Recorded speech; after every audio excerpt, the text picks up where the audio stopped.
فاعوذ باللہ من الشیطان الرجیم بسم اللہ الرحمن الرحیم الصلاۃ والسلام علیک یا رسول اللہ وعلی آلک واصحابک یا حبیب اللہ الصلاۃ والسلام علیک یا نبی اللہ وعلی آلک واصحابک یا نور اللہ۔ سبحان اللہ۔ مقام ہے جنت، اور جنت میں بھی جنت کا پھل، اور پھل بھی وہ جو بڑا انوکھا ہے۔ کس طرح کا ہوگا، کس کو ملے گا؟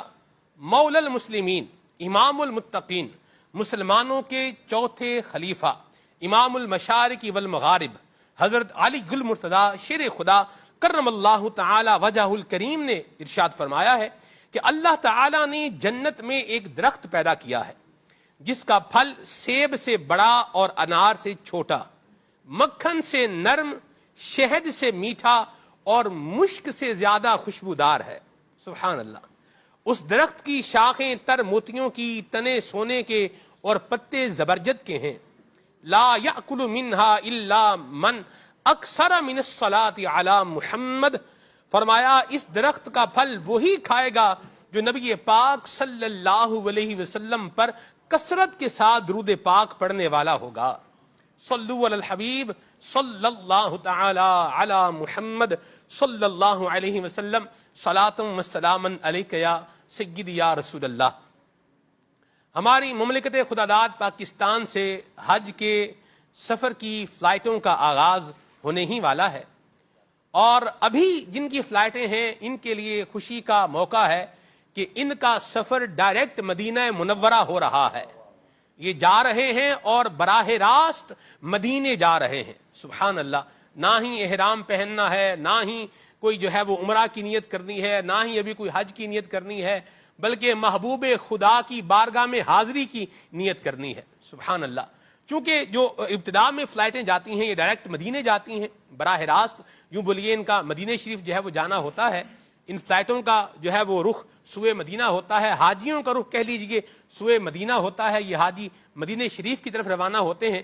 تو مدینہ منورہ کے آداب، مدینہ منورہ میں ایک عاشق رسول کے انداز، نبی پاک صلی اللہ علیہ وسلم کی بارگاہ میں حاضری کا کیا ہونا چاہیے ہمارا انداز، پھر مدینہ منورہ کے مقدس مقامات اور ان کے بارے میں بہترین اور زبردست معلومات، یہ سب کچھ اور بہت کچھ آج کے اس پروگرام احکام حج میں آپ جاننے کی انشاءاللہ سعادت حاصل کریں گے۔ استاد العلماء حضرت مولانا مفتی ابو محمد علی اصغر صاحب عطاری ادامہ ذلہ ہمارے ساتھ ہوں گے، اور انشاءاللہ الکریم مدینہ منورہ کے سفر کے حوالے سے ہماری رہنمائی فرمائیں گے، آداب مدینہ کے حوالے سے گفتگو فرمائیں گے، مدینہ منورہ میں رہنے کی احتیاطوں کے حوالے سے بھی ہمیں جو ہے وہ اویئرنس اور آگاہی فراہم کریں گے۔ تو آپ نے ہمارے ساتھ رہنا ہے، شروع سے آخر تک پروگرام میں ساتھ رہنا ہے۔ پروگرام آپ کا ہے، فون اٹھائیے، کال ملائیے اور پروگرام میں ہمارے ساتھ شامل ہو جائیے۔ سوال آپ پوچھنا چاہتے ہیں، حج کے متعلق پوچھنا چاہتے ہیں، عمرے کے متعلق پوچھنا چاہتے ہیں، مینا، عرفات، مزدلفہ کے بارے میں معلومات حاصل کرنا چاہتے ہیں، مدینہ منورہ کے مقدس مقامات کے حوالے سے یا مدینہ پاک میں رہنے کے حوالے سے آپ کوئی بات پوچھنا چاہتے ہیں، فون اٹھائیے، کال ملائیے اور پروگرام میں ہمارے ساتھ شامل ہو جائیے۔ انشاءاللہ الکریم آپ کی کالز کو ہم ترجیحی بنیادوں پر اپنے پروگرام کا حصہ بنائیں گے۔ مدنی چینل کے ناظرین، پروگرام میں ذوق بڑھانے کے لیے ہم ایک کلام بھی شامل کیا کرتے ہیں۔ آئیے کلام کی طرف بڑھتے ہیں۔ صلو علی الحبیب صلی اللہ تعالی علی محمد۔ صلو علی الحبیب صلی اللہ تعالی علی محمد صلی اللہ علیہ وسلم۔ صلی اللہ علیہ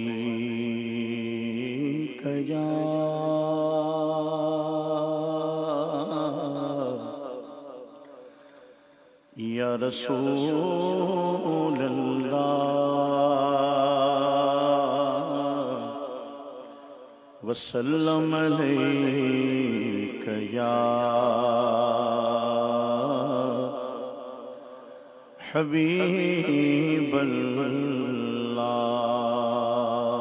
پھر جا رہے اہل محبت کے قافلے،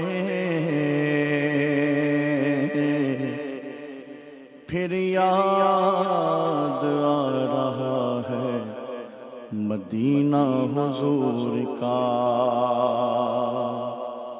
حاجیوں کے بن رہے ہیں قافلے پھر یا نبی پھر نظر میں پھر گئے حج کے مناظر یا نبی جانے والے کر رہے ہیں حج کی اب تیاریاں میں نہ رہ جاؤں کہیں کر دو کرم پھر یا نبی آغا پلے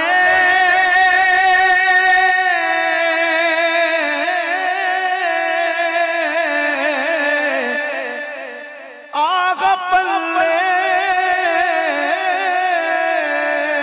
سرزگی رکھتے سفر سرورنگی تم بلا لو تم بلانے پر ہو قادر یا نبی صلی اللہ علیہ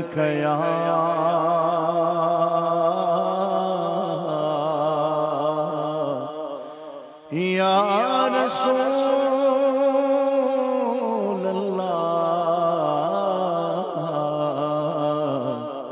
وسلم علیک یا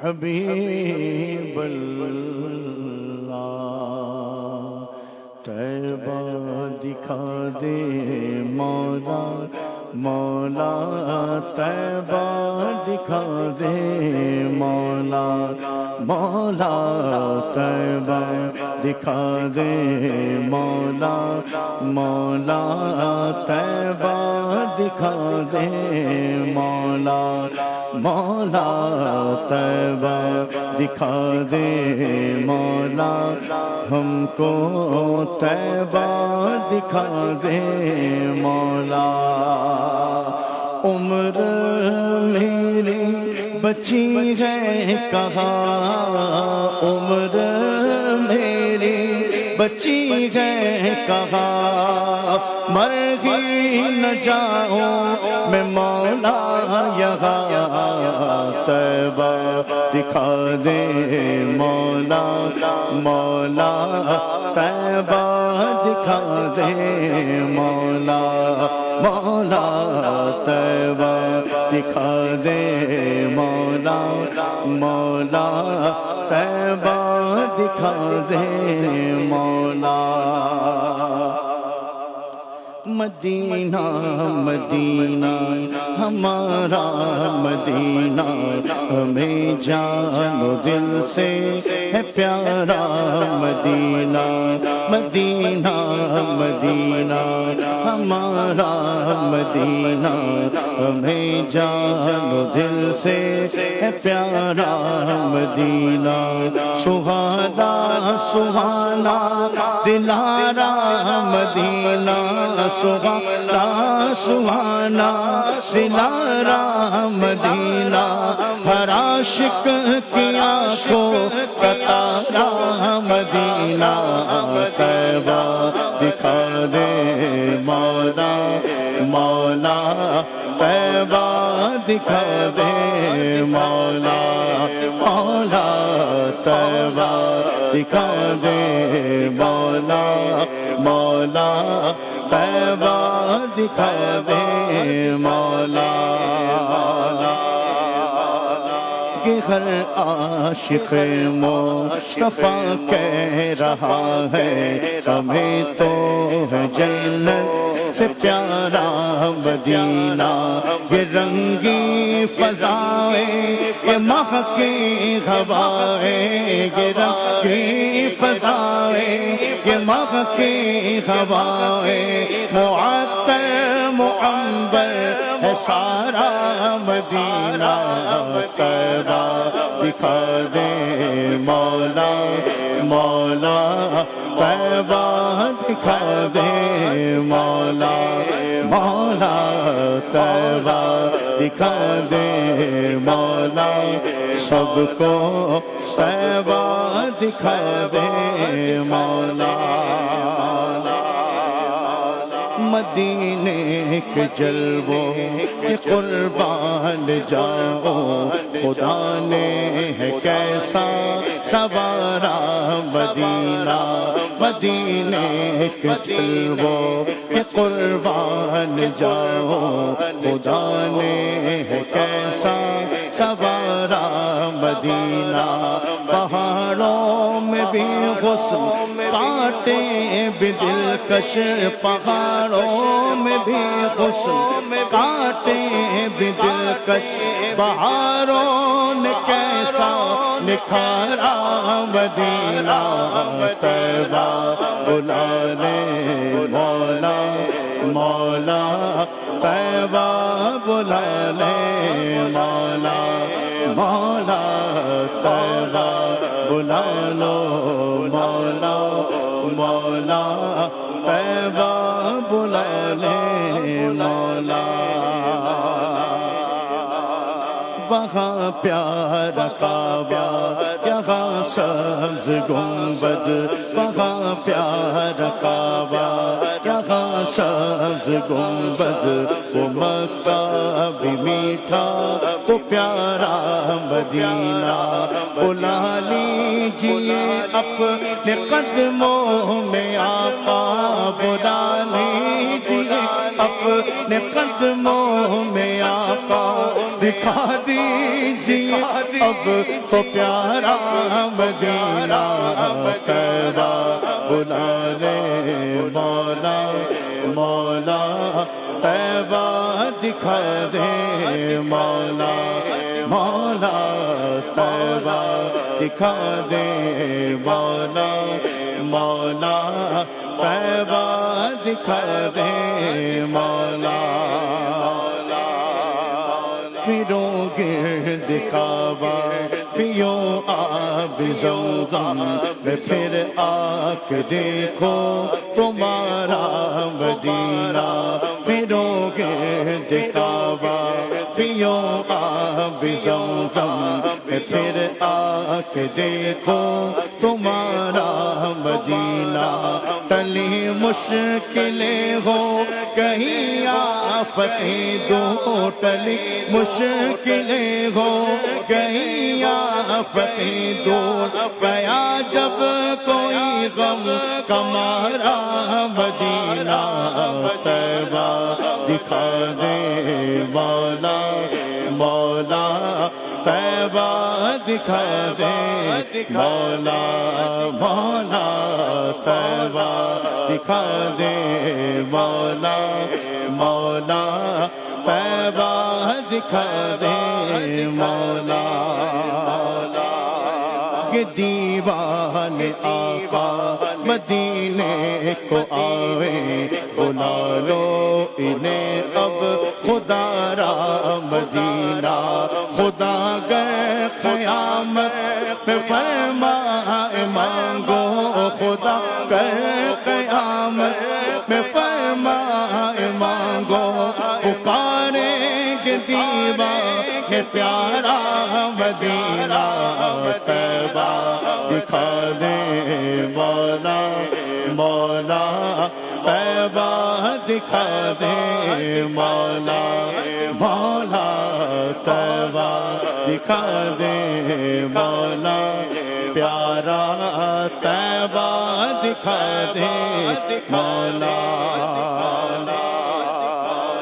مدینے میں آقا ہمیں موت آوے، بنے کاش مدفن ہمارا مدینہ، اسے سیر گلشن سے کیا ہو سروکار، کیا جس نے تیرا نظارہ مدینہ، ضیاء پیر و مرشد کے صدقے میں آقا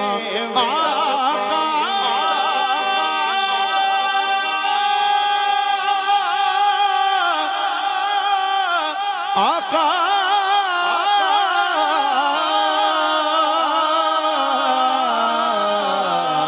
ضیا پیر و مرشد کے صدقے میں آقا ضیا پیر و مرشد کے صدقے میں آقا کے عطار آئے دوبارہ مدینہ طیبہ دکھا دے آقا مولا طیبہ دکھا دے مولا مولا طیبہ دکھا دے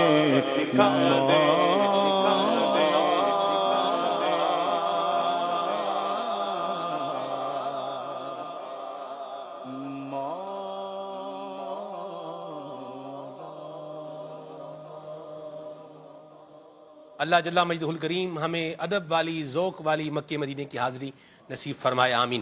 استاذ العلماء حضرت مولانا مفتی ابو محمد علی اصغر صاحب عطاری ادامہ ذلہ پروگرام میں ہمارے ساتھ شامل ہیں۔ سفر رسالت مآب، نبی کریم صلی اللہ علیہ وسلم کا سفر حج، اس کا بیان کل ہم نے سنا ہے۔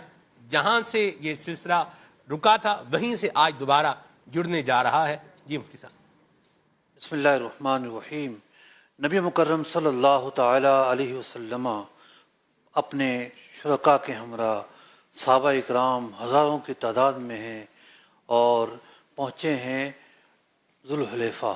ماشاءاللہ۔ ذوالحلیفہ پر پیارے آقا علیہ السلام حج کی نیت فرماتے ہیں۔ نبی مکرم صلی اللہ علیہ وسلم نے جو احرام کی نیت فرمائی اس بارے میں قدر اختلاف پایا جاتا ہے کہ آپ نے حج تمتع کیا یا حج قران کیا۔ اچھا سلمان بھائی، ایک دلچسپ بات یہ ہے جی کہ تمتع اور قران کا فرق تو جاننا بڑا آسان ہے۔ صحیح۔ تمتع والا جو ہے عمرہ کر کے احرام کھول دیتا ہے صحیح۔ اور قران والا احرام نہیں کھولتا۔ تو آخر کیا وجہ ہے کہ التباس ہوا کہ آپ صلی اللہ علیہ وسلم ہزاروں صحابہ ہیں، تو کس نے کہا کہ آپ نے قران کیا، کس نے کہا کہ آپ نے تمتع کیا؟ تو تمتع کرنے والا یعنی پیارے آقا علیہ السلام پہنچے ہیں مکہ مکرمہ میں 4 ذوالحجہ کو، تو 4 سے لے کر 8 تک 4 دن منتے ہیں، تو 4 دن تک اگر کوئی بغیر احرام کے موجود ہو تو خفا تو ہوگا ہی نہیں۔ صحیح۔ ٹھیک ہے۔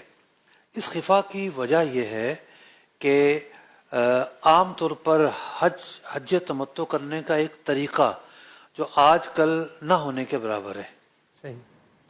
تو وہ طریقہ ہمارے ذہنوں میں نہیں ہے، اس لیے ہمارے ذہنوں میں سوال پیدا ہوتا ہے، ٹھیک۔ یہ کیسے ہو سکتا ہے، کسی کو پتہ نہ چلا ہو۔ صحیح۔ ٹھیک ہے۔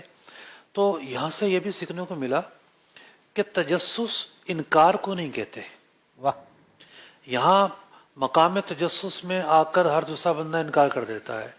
تجسس تو جاننے کی تلاش کا نام ہے۔ واہ واہ یہ واہ۔ حقائق تک پہنچا جائے، آپ ڈفرینٹ آسپیکٹس جو ہیں، ڈفرینٹ جو احتمالات ہیں اس پر غور کریں۔ ہوتا یہ تھا کہ ایک طریقہ یہ ہوتا تھا حج تمتع کا بھی کہ جو جانور قربان ہونا ہے، حاجی جو ہے ہدی کا جانور بھی لے جایا کرتے تھے۔ ٹھیک۔ تو ہدی کا جو جانور ہے، ہدی اس جانور کو ہی کہتے ہیں، تو ہدی جو ہے جو لے جاتے تھے، اگر تمتع والا ساتھ لے گیا ہے تو اس کا احرام اب نہیں کھلے گا۔ ٹھیک۔ تو صورتاً یہ تمتع والا جو ہدی ساتھ لے گیا اور قران والا، ان دونوں میں کوئی فرق نہیں ہے، ٹھیک ہو گیا۔ پہچانا نہیں جا سکتا، یہ خود ہی بتا سکتے ہیں کہ جناب کس چیز کی نیت ہے۔ تو یوں ظاہری اعتبار سے جو ہمارے سامنے نقشہ آتا ہے تمتع کا، تو وہ نقشہ تو چونکہ تھا ہی نہیں، تو سواری جو ہے وہ ساتھ گئی تھی پیارے آقا علیہ السلام کے ساتھ، تو اس لیے التباس ہوا کہ آپ کا جو حج ہے وہ تمتع تھا یا قران تھا۔ ٹھیک ہو۔ اور یہ بات طے ہے کہ نبی مکرم صلی اللہ تعالی علیہ وسلم نے عمرہ کر کے احرام نہیں کھولا، جبھی تو یہ اختلاف پیدا ہوا ہے۔ اچھا، آپ صلی اللہ تعالی علیہ وسلم نیت فرما لیتے ہیں، اور نیت جو ہے زیادہ تحقیقی بات یہ ہے، اور اسی بات کو ہمارے علماء نے اختیار کیا کہ آپ صلی اللہ تعالی علیہ وسلم نے حج قران کی نیت کی، یعنی عمرہ اور حج دونوں کی نیت کی۔ جب آپ نیت کر چکے اور اس کے بعد چڑھ کر اونٹنی پر سوار ہوتے ہیں، قصوہ اونٹنی ہے، راوی کہتے ہیں حتی اذا استوت به ناقته، جو اونٹنی کھڑی ہوتی ہے تو نظر تو الی مد بصری و بین یدیہ، میں نے دائیں بائیں سامنے پیچھے نبی مکرم صلی اللہ تعالی وسلم کے جس طرف بھی دیکھا حد نظر تک مجھے آپ کے دیوانے اور پروانے نظر آئے۔ واہ واہ واہ واہ، سبحان صحابہ اکرام کا جھرمٹ ہے وہ ہے نا، جھرمٹ میں ان کی ابو بکر علی۔ جی جس وقت تھے خدمت میں ان کے ابو بکر و عمر عثمان و علی، جس وقت تھے خدمت میں ان کے ابو بکر و عمر عثمان و علی، اس وقت رسول اکرم کے، اس وقت رسول اکرم کے دربار کا عالم کیا ہوگا، دربار کا عالم کیا ہوگا، مولا صلی وسلم دائما ابدا علی حبیبک خیر الخلق کلہم۔ ایک روایت میں آتا ہے کہ نبی مکرم صلی اللہ تعالی علیہ وسلم کی جو مبارک اٹھنی ہے، اس پر جو پرانا ایک کجاوا تھا اور کپڑا بچھا ہوا تھا، اور ایک ایسا کپڑا تھا جس کی قیمت 4 درہم بھی نہ ہوگی۔ تو یہ مقدار بیان کرنے کا مقصد راوی کا یہ ہے کہ آپ صلی اللہ تعالی علیہ وسلم نے سواری پر جو انداز اختیار کیا، یہ کوئی شاہانہ انداز نہیں تھا، انتہائی سادگی بھرا انداز تھا، اور ایک نارمل قیمت کا جو کپڑا ہے وہ اس سواری پر موجود تھا۔ پیارے آقا علیہ الصلوۃ والسلام ایک سواری پر تھے، اور حضرت صدیق اکبر رضی اللہ تعالیٰ عنہ بھی سواری پر تھے۔ اب بات یہ ہے کہ سفر لمبا ہے، جی اور 15-20 دن کا سفر ہے، تو اس سفر میں کچھ اشیاء کی بھی ضرورت ہوتی ہے، کھانے پینے کی چیزوں کی بھی ضرورت ہوتی ہے۔ تو ایک اونٹ ایسا بھی تھا جس اونٹ پر پیارے آقا علیہ الصلوۃ والسلام کا سامان اور حضرت صدیق اکبر رضی اللہ تعالیٰ عنہ کا سامان مشترکہ طور پر اس پر لوڈ تھا۔ سبحان اللہ۔ اچھا، آپ کا سفر شروع ہوتا ہے، ہم اس پر گفتگو کریں گے آپ کہاں کہاں سے گزرے۔ تو ایک مقام تھا مقام عرج۔ اب کھانے کا وقت آیا، قافلہ نے پڑاؤ کیا ہوا تھا، تو یہ جو سامان والا اونٹ تھا یہ گم ہو گیا۔ اللہ اکبر۔ اب اسی سے کھانا بنانا تھا، اسی پر چیزیں تھیں۔ حضرت صدیق اکبر رضی اللہ تعالیٰ عنہ نے دیکھا، جس غلام کے حوالے یہ اونٹ کیا تھا، وہ غلام تو نظر آ گیا، پوچھا اونٹ کہاں ہے؟ کہا وہ تو نہیں ہے۔ آپ نے اظہار ناراضگی فرمایا، اور بھی کیا فرمایا تفصیل موجود ہے۔ تو نبی مکرم صلی اللہ تعالی وسلم حضرت صدیق اکبر رضی اللہ تعالیٰ عنہ کے جلال کو دیکھ رہے ہیں اور فرما رہے ہیں دیکھو احرام میں کیا کر رہے ہیں۔ اللہ اکبر۔ تو ان کا جلال یقیناً اس لیے بھی تھا کہ نبی مکرم صلی اللہ تعالی علیہ وسلم کو دشواری نہ ہو، تو ان کا خوش ہونا، ان کی ناراضگی اپنے حبیب صلی اللہ علیہ وسلم کے لیے تھی، قربان۔ کہ وہ تو عاشق صادق تھے۔ سبحان اللہ۔ اب مدینہ ذوالحلیفہ سے جب نکلے ہیں تو ذوالحلیفہ سے نکلنے کے 2 راستے تھے، صحیح۔ ایک مقام شجرہ تھا اور دوسرا مقام عرس تھا، معرس بھی کہتے ہیں اسے۔ تو نبی مکرم صلی اللہ تعالی وسلم شجرہ کی طرف سے نکلے ہیں، اور جب واپس آئے ہیں تو جو معرس کا مقام تھا اس سمت سے آپ مدینہ منورہ میں داخل ہوئے۔ معرس اسے اس لیے کہتے ہیں کہ معرس کہتے ہیں آرام کرنے کی جگہ کو۔ تو یہ معمول ہوا کرتا تھا کہ مدینہ منورہ میں جو قافلے آیا کرتے تھے وہ قافلے پہلے آ کر اس جگہ آرام کیا کرتے تھے، حالانکہ کوئی زیادہ فاصلہ نہیں ہے، ہوگا کوئی 5 کلومیٹر ہوگا، 7 کلومیٹر ہوگا۔ تو یہاں آرام کرنے کا مقصد یہ تھا کہ جب مدینہ منورہ کی حدود میں داخل ہوں اور جب مدینہ منورہ کی فضاؤں میں داخل ہوں تو تھکاوٹ کے آثار نہ ہوں، یہاں پہنچ کر ایک تازگی کا اہتمام کر لیا جائے، آرام کر لیا جائے، اور پھر خوش دلی کے ساتھ اور دل جمعی کے ساتھ مدینہ منورہ میں داخل ہوا جائے۔ تو یوں جغرافیائی اعتبار سے ہمیں یہ بھی پتہ چلا کہ مدینہ منورہ میں داخل ہونے کے 2 راستے تھے۔ اچھا، آج کل چونکہ بات چل رہی ہے ذوالحلیفہ کی، جی ابیار علی کی، جی تو بائی روڈ جو جاتے ہیں وہ ان کے لیے یہی راستہ ہے ابیار علی کا، یہیں سے جاتے ہیں۔ طریق ہجرہ معروف ہے، طریق ہجرہ سے جو ہے وہ پہلے پرانا راستہ ہوا کرتا تھا جو بدر کے راستے جاتا تھا، اب جو راستہ ہے بائی روڈ اسے طریق ہجرہ کہتے ہیں۔ تو یہ جو راستہ ہے یہیں سے ہو کر جاتا ہے ذوالحلیفہ سے، جس کا آج کل نام ابیار علی ہے۔ لیکن جب سے ٹرین شروع ہوئی ہے تھوڑا سا روٹ تبدیل ہو گیا ہے۔ اچھا، یہ جو ابیار علی ہے نظر نہیں آتا، بس کے ذریعے آپ جا رہے ہوں تو بہرحال نظر ضرور آتا ہے۔ ایسا ہی اگر آپ کہیں اور بھی جا رہے ہوں، آگے آپ کو مکہ مکرمہ نہ جانا ہو، تب بھی یہ راستہ جدہ بھی رڑ جاتا ہے، تو یہ ذوالحلیفہ نظر ضرور آئے گا، لیکن ٹرین کے ذریعے نظر نہیں آتا۔ ٹھیک ہے، جس سے ٹرین اسٹارٹ ہوتی ہے کوئی 1 یا 2 منٹ بعد کوئی بندہ آ جاتا ہے، جلدی جلدی نیت کو لو، آنے والا ہے، میقات آنے والا ہے، میقات آنے والا ہے۔ اب یہ ٹرین گزرتی ہے جدہ کے سمت ایک دوسرے راستے سے، ٹھیک ہے، مقام جو طریق ہجرہ ہے وہاں سے نہیں گزرتی، ٹھیک ہے، ایک دوسرے راستے سے گزرتی ہے، اور پھر یہ سمندر کے قریب قریب ہو کر چلتی ہے۔ صحیح، اور وہ جو راستہ ہے وہ ہے جوفہ کا راستہ، رابق کا راستہ۔ رابق سے پہلے بھی ایک شہر پڑتا ہے، بڑا معروف شہر ہے، یمبو۔ یمبو، جی، یمبو کی طرف سے ہوتے ہوئے یہ ٹرین جاتی ہے۔ اب اس راستے میں بھی ایک میقات آتی ہے، جوفہ کی میقات۔ ماشاء اللہ، تو میں نے لائیو لوکیشن کے ذریعے اس کو ٹریک کیا، تو جس طریقے سے یہاں پر ابیار علی نظر نہیں آتا تو جوفہ بھی نظر تو نہیں آتا، لیکن اس کے محاذات سے گزرتی ہے۔ تو ایک محتاط اگر اندازہ ہم لگائیں تو 45 منٹ کا سفر اگر کسی نے کیا ہو تو ابھی جوفہ کا جو مقام ہے وہ نہیں آیا ہوتا، صحیح، تو 45 منٹ تک بھی وہ اگر نیت کر لے تو اگلی میقات سے نیت کرنے والا بہرحال کہلائے گا۔ سر بھی یہ جوفہ کے محاذات طریق یمبو پر بھی آتا ہے، میں نے بورڈ لکھا ہوا جی ہاں، جی ہاں، جوفہ کے جو محاذات ہیں یہ طریق ہجرہ پر بھی آتا ہے، اس میں کوئی شک نہیں ہے۔ وہ طائف کی جو میقات ہے، اصل میقات تو وہاں پر ہے، سیل کبیر پر، جی، لیکن یہ جو راستہ ہے ہدا والا جو راستہ ہے، جو پہاڑی والا راستہ، چڑھائی والا راستہ ہے، یہ محاذات پر بنا ہوا ہے، ایسی بات، یہ خود میقات تھوڑی ہے، محاذات ہے میقات کی۔ ٹھیک ہے، چلیں ہم آتے ہیں اپنے اصل موضوع کی طرف۔ سبحان اللہ، نبی مکرم صلی اللہ تعالی وسلم نے صلی اللہ علیہ مکہ مکرمہ پہنچنے کے لیے کون سا راستہ اختیار فرمایا؟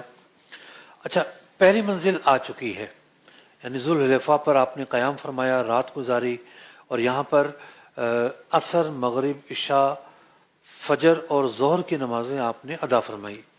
اس کے بعد قافلہ آگے بڑھتا ہے، مقام عرج جو ہے ایک منزل آتی ہے، اور اس کے بعد جو ہے پھر آپ مقام روحا پر گزرتے ہیں۔ سبحان اللہ، اچھا، ہمارے ایک جاننے والے ہیں، جی، وہ سافٹ ویئر انجینئر ہیں، ماشاء اللہ، تو جو کمپنی طریق ہجرہ پر کام کر رہی ہے وہ اس کمپنی کا کام کر رہے ہیں، ماشاء اللہ، یعنی وہ کمپنی ایک سفاری جو ٹریولنگ ہوتی ہے وہ بنا رہی ہے۔ تو چونکہ ریگستان کے اندر کہیں سڑکیں ہیں، جو ہجرت کا سفر ہے وہاں کہیں سڑکیں ہیں اور کہیں سڑکیں نہیں ہیں، ٹھیک، تو جہاں سڑکیں نہیں ہیں، صرف ریت ہے، صحرا ہے، تو وہاں جو پاورفل گاڑیاں ہوتی ہیں تو 3-4 سٹیپ میں جو ہے وہ ممکن ہو سکے گا۔ اب تک وہ اناؤنس تو نہیں ہوا ہے، اس کی تیاری تو زور و شور سے جاری ہے۔ ماشاء اللہ، تو وہ اگر ٹریک اسٹارٹ ہو جاتا ہے تو پھر ہم اللہ نے چاہا تو اس روٹ کو بھی اپنی آنکھوں سے دیکھ سکیں گے بآسانی، کہ جس پر چل کر آپ نے سفر ہجرت فرمایا۔ ہاں ہاں، کچھ مقامات مشترک ہیں صحیح، جو آپ صلی اللہ تعالی وسلم کے حج کے مقامات ہیں، کچھ مقامات اس میں بھی ہیں اور اس میں بھی ہیں، ٹھیک، مشترک ہیں۔ اچھا، ایک روٹ ایسا ہے جو سٹارٹ ہو چکا ہے، صحیح، انبریا کی طرف ایک مکتب موجود ہے، یعنی ایک روٹ سے مراد کیا ہے کہ پیارے آقا علیہ الصلوۃ والسلام مدینہ منورہ سے جو بدر تشریف لے گئے تھے، یہ جو روٹ ہے کہ آپ کس کس راستے سے تشریف لے گئے، اس میں 2-3 سٹاپ بھی آتے ہیں، تو یہاں سے ایک سروس اسٹارٹ ہو چکی ہے، اور انبریا کے قریب ایک مکتب ہے، یہاں سے ٹکٹ لینا پڑتا ہے، اس کا 35-40 ریال کا ٹکٹ ہے، اور دوپہر میں لے کر جاتے ہیں یہ لوگ، اور پھر عشاء کے بعد تک واپسی ہو جاتی ہے۔ یہ ٹرین سے جاتے ہیں، بس سے جاتے ہیں، بس سے جاتے ہیں، ٹھیک، اور وہ 2-3 مقامات ہیں، ان مقامات کو بھی دکھاتے ہیں کہ پیارے آقا علیہ الصلوۃ والسلام جب گزرے یعنی بدر جب آپ کے لیے آپ نکلے کن کن راستوں سے ہو کر گزرے تو ان راستوں کی زیارت کرواتے ہوئے بھی جاتے ہیں. سبحان تو کیا بات ہے ان کے نقش قدم پر چلنے کی ہیں, جہاں سے وہ گزرے وہاں سے گزرنے کی ہیں. گزرے جس راہ سے جس راہ سے وہ سید والا ہو کر گزرے, جس راہ سے وہ سید والا ہو کر رہ گئی ساری زمین امبر سارا ہو کر گزرے, جس راہ سے وہ سید والا ہو کر گزرے, اس راہ سے وہ سید والا ہو کر رہ گئی ساری زمین امبر سارا ہو کر رہ گئی ساری زمین امبر سارا ہو کر. آج بھی وہ قصبے, وہ خطے جہاں نبی مکرم صلی اللہ تعالی وسلم کے مبارک قدم پڑے, ان علاقوں کے رہنے والوں کے لیے صدہا افتخار کا باعث ہے. سبحان اللہ. میں حاضر ہوا ربیع الاول میں جب گیا تھا پچھلے سال, تو میں نے کچھ نئی زیارتیں کی. سبحان اس اللہ. سے پہلے میں وہاں حاضر نہیں ہوا تھا. ٹھیک ہے. ایک زیارت کی بدر کے راستے میں ہی, صحیح. ایک زیارت کی کہ وہ جو ہرنی والا واقعہ پیش آیا تھا جی کہ ہرنی جو ہے وہ بارگاہ رسالت میں حاضر ہوئی تھی کہ اس کو اجازت چاہیے, اس نے دودھ پلانا ہے بچے کو. تو ازل کہتے ہیں عربی میں ہرنی کو, تو غزال کہتے ہیں. تو غزال کا جو مقام پیش آیا, غزال کا جو واقعہ پیش آیا, پورا جو نا وہ ایک بلدیہ کا آفس ہے, اس کے سامنے وہ پہاڑی ہے, اور وہاں اس پہاڑی کے ارد گرد جو ہے وہ بستی ہے پوری, تو وہ قبیلہ بھی رہتا ہے وہاں پر. تو ان کو کیسا مطلب کہ فخر ہوگا کہ ہمارے اس خطے میں اس جگہ پر پیارے آقا علیہ السلام تشریف لائے. سبحان اللہ. جو اس سے آگے جا کر ایک اور جگہ آئی, تھوڑی دوری تھی وہ, تو وہاں ایک مسجد بنی ہوئی ہے, تو وہ اسی مسجد کے نام سے وہ علاقہ جانا جاتا ہے. تو وہاں بھی پیارے آقا علیہ السلام نے نماز ادا فرمائی تھی, تو وہاں پر اہل محبت نے مسجد بنا رکھی ہے. تو عرج کے بعد آپ صلی اللہ تعالی وسلم کا گزر ہوتا ہے مقام روحا پر, بہت مبارک مقام. آپ صلی اللہ تعالی علیہ وسلم ارشاد فرماتے ہیں کہ مجھ سے پہلے 70 انبیاء علیہ السلام نے یہاں نماز ادا کی ہے. سبحان اللہ. 70 انبیاء علیہ السلام نے نماز ادا کی ہے. تو یہاں جو ہے, یہاں بھی پیارے آقا علیہ السلام کے نماز پڑھنے کی جگہ موجود ہے. جو روحا کا مقام ہے, کنواں جو ہے وہاں پر روحا کا, بیر روحا, تو اس جب میں ربیع الاول میں گیا تو اس کی تعمیر توسیع ہو رہی تھی, بہت عالیشان طریقے سے بنا رہے تھے. وہاں ایک مسجد بھی تعمیر ہوئی ہے, پہلے وہاں مسجد نہیں تھی, اس طرح کی مسجد نہیں تھی, تو مسجد شریف وہاں بنائی گئی ہے. اب وہ اوپن ہو گئی, اوپن ہو گئی ہے ماشاء اللہ. ماشاء اللہ. تو پانی کا بھی بڑا اہتمام ہے, خوبصورت ترین. ماشاء اللہ. لیکن وہاں اگر کوئی جاننے والا مل جائے, وہاں مختلف لوگ بیٹھے ہوتے ہیں, پانی کے کین وغیرہ بیچ رہے ہوتے ہیں, وہ بتا دیں گے کوئی 5 منٹ کے فاصلے پر وہ نشانات ہیں جہاں پر پیارے آقا علیہ السلام نے نماز ادا فرمائی تھی. سبحان اللہ. وہ جگہ موجود ہے آج بھی. ماشاء اللہ. آپ صلی اللہ تعالی وسلم یہاں سے ایک منظر دیکھتے ہیں. میرے آقا علیہ السلام کی جو نگاہ ہے وہ مستقبل میں ہونے والے واقعات بھی دیکھ لیتی ہے. آپ فرماتے ہیں میں دیکھ رہا ہوں ابن مریم گزر رہے ہیں, اللہ اکبر, اور وہ تلبیہ کہتے ہوئے اس راستے سے جا رہے ہیں. سبحان اللہ. حضرت عیسیٰ علیہ السلام نے حج ادا نہیں فرمایا تھا, تو جب آپ نزول فرمائیں گے تو حج بھی ادا کریں گے, واہ واہ. اور مدینہ منورہ پہنچیں گے تو ان کا جو مدفن ہے نبی مکرم صلی اللہ تعالی وسلم کے حجرہ پاک میں بنے گا. سبحان اللہ. اللہ اکبر. تو حضور فرماتے ہیں مقام روحا پر کہ میں دیکھ رہا ہوں کہ ابن مریم تلبیہ کہتے ہوئے جا رہے ہیں. اس کے بعد مقام سایہ سے بھی گزرے اور مقام ابوا سے بھی آپ کا گزر ہوتا ہے. یہ 5ویں منزل تھی. آپ نے فرمایا میں یونس بن متہ کو دیکھ رہا ہوں. سبحان اللہ. سرخ سواری پر ہیں, انہوں نے اون کا جبہ پہنا ہوا ہے. اب یہ ایک ماضی کا واقعہ ہے. جی. اب اس ماضی میں بھی آپ دیکھ رہے ہیں, ہاں ہاں ہاں. سارے مناظر آپ پر آیا ہیں جس طریقے سے کہ آپ صلی اللہ تعالی علیہ وسلم مسجد اقصی سے ہو کر آ گئے اور پھر جب واقعات بیان کیے تو سارے پردے ہٹا دیے گئے تھے سبحان اللہ. اور مسجد اقصی آپ کے سامنے تھی اور حضور بیان فرما رہے تھے. کفار سوال کیے جا رہے تھے اور حضور بیان کیے جا رہے تھے مسجد اقصی یہاں ہے, یہ کھڑکی, یہ دروازے, یہ محل وقوع, یہ فلاں چیز. تو حضور ماضی میں دیکھ رہے ہیں, فرما رہے ہیں کہ میں یونس بن متہ اللہ کے نبی ہیں ان کو دیکھ رہا ہوں, ان کا جبہ پہن رکھا ہے, اونٹنی کے کھجور کے پتوں کی بنی ہوئی نکیل ہے اور تلبیہ کہہ رہے ہیں. سبحان اللہ. سبحان اللہ. پھر وادی اسفان میں آپ کا گزر ہوتا ہے. تو وادی اسفان کا بورڈ مکہ مکرمہ آنے سے کوئی 1 گھنٹہ پہلے آ جاتا ہے, تقریباً 45 منٹ 1 گھنٹہ پہلے. اور وادی اسفان کے بعد ہی جدہ کا روڈ ٹرن ہوتا ہے, جدہ کی طرف روڈ نکلتا ہے, پھر مکہ کا روڈ سیدھا ہو جاتا ہے. سیدھا تو وہی, جدہ کا روڈ سائڈ سے نکل جاتا ہے. تو وہ جو واقعہ ہے ام معبد والا, ان کا جو خیمہ تھا وہ وادی اسفان ہی میں تھا. واہ واہ. جب پیارے آقا علیہ السلام مکہ مکرمہ سے نکلے ہیں اور ہجرت کا راستہ اختیار فرمایا ہے تو وہ وادی اسفان کا راستہ تھا. سبحان اللہ. کیا بات. تو وادی اسفان جو ہے 6ٹھی منزل ہے.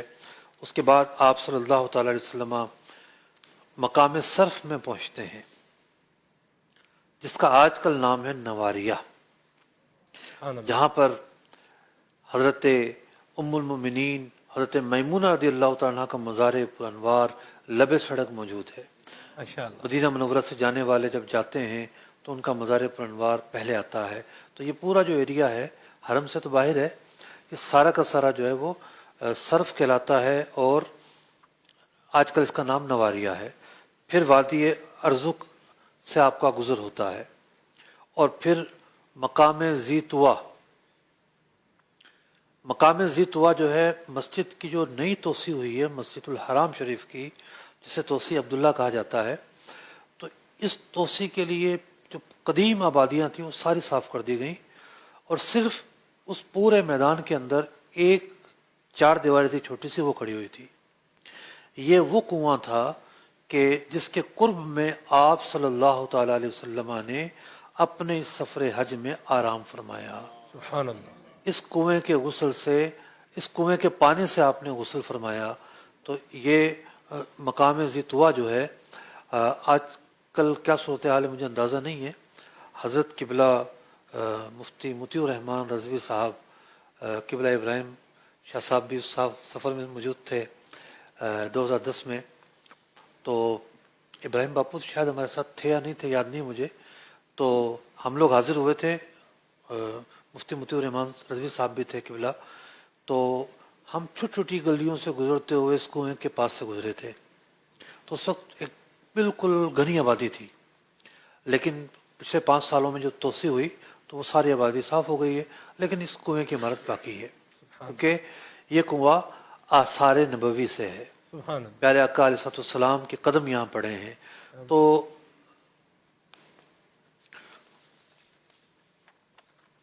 اب مکہ مکرمہ قریب آ چکا ہے. سبحان اللہ. جب آپ صلی اللہ تعالی علیہ وسلم پہنچے یہاں تو آپ کا استقبال بچوں نے کیا ہے. واہ واہ واہ. ذرا اندازہ لگائیے کہ آج سے 10 سال پہلے نبی مکرم صلی اللہ تعالی علیہ وسلم نے ہجرت فرمائی ہے. کتنے تو بچے ایسے ہوں گے اس کے بعد پیدا ہوئے ہوں گے اللہ اللہ.